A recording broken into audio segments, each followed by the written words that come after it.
Fala galera, tudo bem com vocês? Eu sou o Raul da AbrilEduca.com e hoje nós vamos falar sobre os oceanos e os mares. Mas antes disso, eu quero pedir para você se inscrever no nosso canal, darem like no vídeo e também ativarem o sininho para ficar por dentro de tudo que a gente coloca aqui no nosso canal. E agora, bora para a aula que ela tá muito top!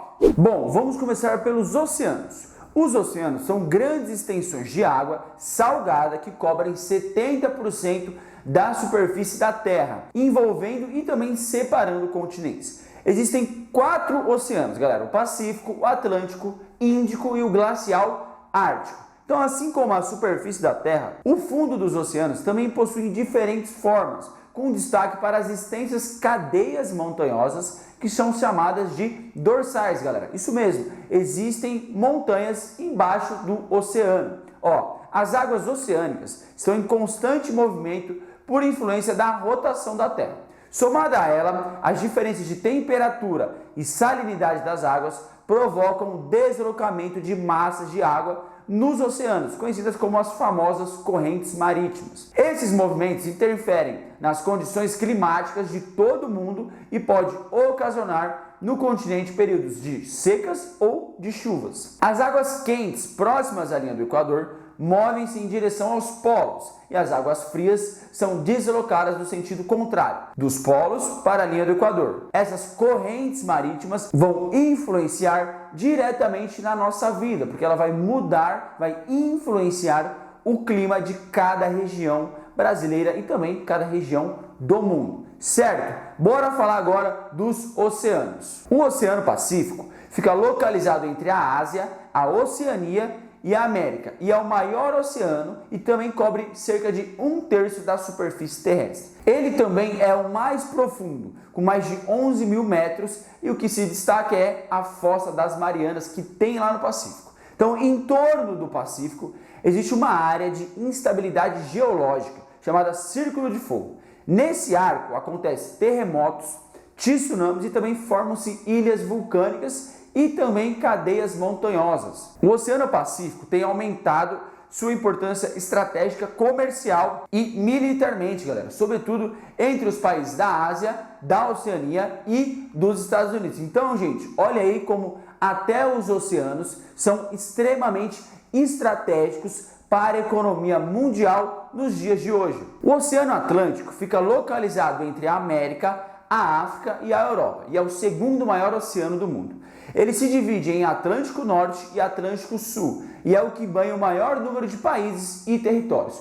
Por causa do grande fluxo de navegação e de comunicação entre a Europa e a América, o Atlântico assumiu historicamente grande importância estratégica, certo? Então, no meio do Oceano Atlântico, de norte a sul, existe uma ampla cordilheira submarina, a dorsal atlântica, as montanhas. Há também a ocorrência de ilhas vulcânicas nessa área. Então, olha que interessante aí, galera, essa dorsal atlântica, uma grande cadeia montanhosa que fica embaixo do Oceano Atlântico. E além disso, outro oceano que há muito tempo contribui aí para as grandes navegações e a troca de comércio e também de culturas. O Oceano Índico fica localizado entre a África, a Ásia e a Oceania, e é o terceiro maior do mundo e tem a sua maior parte localizada no hemisfério sul. O Índico é a saída de muitos navios petroleiros do Oriente Médio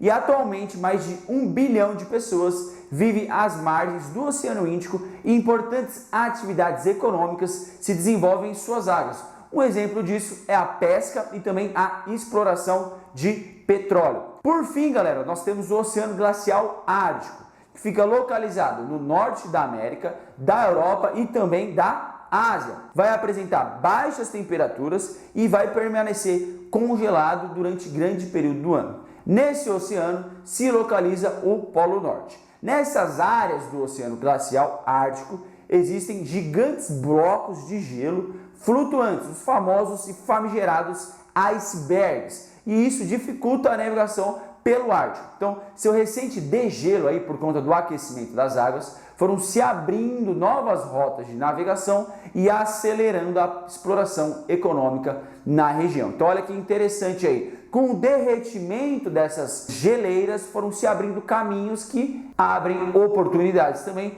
para o comércio, certo? Apesar das temperaturas deles serem sempre baixas, a região ártica é habitada por muitos povos nativos há centenas de anos. Então, gente, todos esses oceanos existem dentro do nosso planeta Terra. Então a gente pode perceber que cada um deles possui uma característica e elas vão variar na forma em como nós humanos vamos utilizar esses oceanos.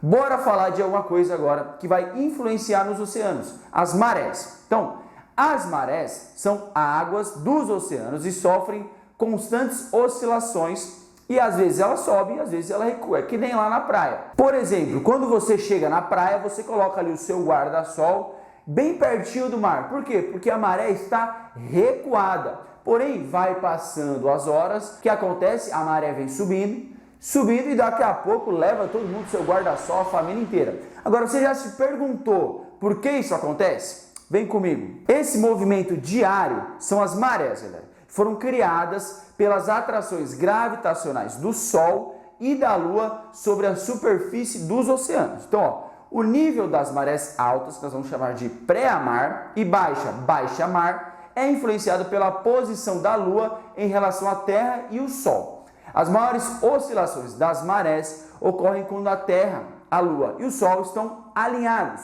ou seja, durante a Lua nova e a Lua cheia. Seguindo aqui, galera, nós vamos falar sobre os mares. Os mares são massas de água salgada que se localizam próximo ao continente ou no interior destes continentes. Então eles vão apresentar aí menor profundidade e tamanho que os oceanos. Também vão ter maior variação de quantidade de sal, de temperatura e também de transparência das águas. Então, galera, basicamente os mares é onde a gente dá aquele mergulhão na praia, certo? Ó, existem 3 classificações para os mares: o mar aberto, o mar interior e o mar fechado. Ó, o mar aberto também pode ser denominado como mar costeiro. É aquele que se comunica com o oceano por largas passagens. Um exemplo disso é o Mar do Norte, que fica na Europa. O mar fechado também pode ser denominado como mar isolado.